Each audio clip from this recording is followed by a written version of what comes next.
आणि यानंतर जालन्यातून एक मोठी बातमी। जालन्यात उपमुख्यमंत्री अजित पवार यांना मराठा कार्यकर्त्यांनी काळे झेंडे दाखवले।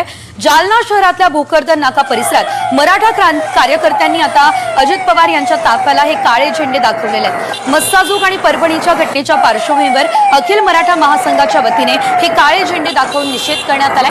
तर आपण पाहतोय जालन्यात अजित पवार यांच्या ताफ्याला काळे झेंडे दाखवण्यात आले।